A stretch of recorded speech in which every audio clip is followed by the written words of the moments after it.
নতুন বইয়ের সৌরভে শুরু হয়েছে 4 কোটি শিক্ষার্থীর নতুন শিক্ষা জীবন। বছরের শুরুর দিনই 36 কোটি 21 লাখ বই তুলে দেওয়া হয় শিক্ষার্থীদের হাতে। মন্ত্রণালয় বলছে, বিনামূল্যে বই বিতরণের কারণে দেশে শিক্ষার্থীর সংখ্যা বেড়েছে। সব শিক্ষার্থীর হাতে বই তুলে দেওয়ার পর এখন শিক্ষাকে বিশ্বমানের করাটাই হচ্ছে সরকারের চ্যালেঞ্জ। মোস্তফা মল্লিক জানাচ্ছেন।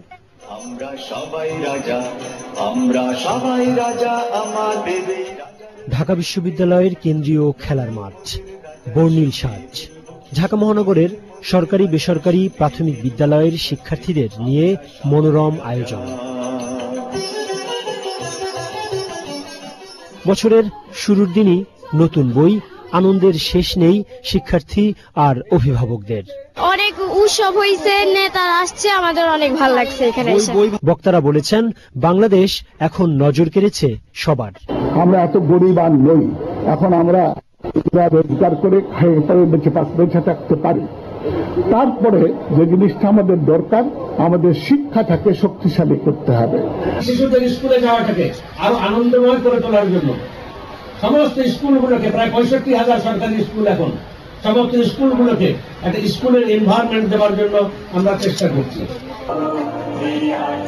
আজিমপুর সরকারি গার্লস কলেজ মাঠে ছিল বই উৎসবের কেন্দ্রীয় আয়োজন।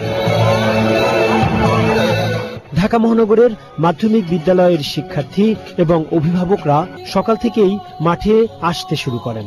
খুবই ভালো হলো। নতুন বছরের প্রথম দিনে আমরা নতুন বছরের উৎসবের পাশাপাশি বই পাঠ্যপুস্তক উৎসবে অংশগ্রহণ করতে পারছি। তখন রেকর্ড করতে হতো, এবং রেকর্ড করার ফলে যেটি হতো যে আমরা আসলে বানানে যে স্পেলিং যেটা, আমরা সেটার সাথে অতটা পারদর্শী ছিলাম না। কিন্তু আজকে যেটা হয়েছে, আমরা আসলে সকল শিক্ষার্থীরা বই নিতে পেরেছি, দৃষ্টি প্রতিবন্ধী শিক্ষার্থীরা। শিক্ষামন্ত্রী বলেন, বই দেয়াটা ছিল চ্যালেঞ্জ, তবে এখন তা বাস্তবতা। নিয়মিত এটা ছিল 2 মাস 3 মাস 4 মাসও আমরা বই কিনতে পারতো না সবাই, টাকা থাকলেও। আর নাই তো প্রশ্নই আসে না। আর আজকে 10 সাল থেকে প্রতি বছর পয়লা দিন সারা দেশে আমাদের সকল শিশুরা তার নিজ স্কুলে বসে তার পাঠ্যপুস্তক পাচ্ছে। এবছর ক্ষুদ্র নৃগোষ্ঠীর শিশুদের জন্য নিজস্ব বর্ণমালা সম্বলিত মাতৃভাষায় পাঠ্য বই দেয়া হয়েছে।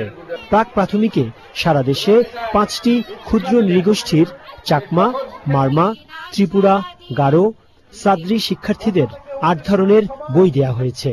বই দেয়া হয়েছে দেশের 1,500 দৃষ্টি প্রতিবন্ধী শিক্ষার্থীকেও। 2010 থেকে 2017 গত 8 বছরে শিক্ষার্থীদেরকে বই বিতরণ করা হয়েছে প্রায় 226 কোটি। এত সংখ্যক বই বিতরণ করে সারা পৃথিবীতে এক অনন্য নজির স্থাপন করেছে বাংলাদেশ।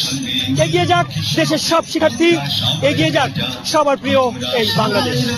ঢাকা বিশ্ববিদ্যালয়ের কেন্দ্রীয় খেলার মাঠ থেকে মোস্তফা মল্লিক, চ্যানেল আই। নিটল টাটা আন্তর্জাতিক সংবাদ।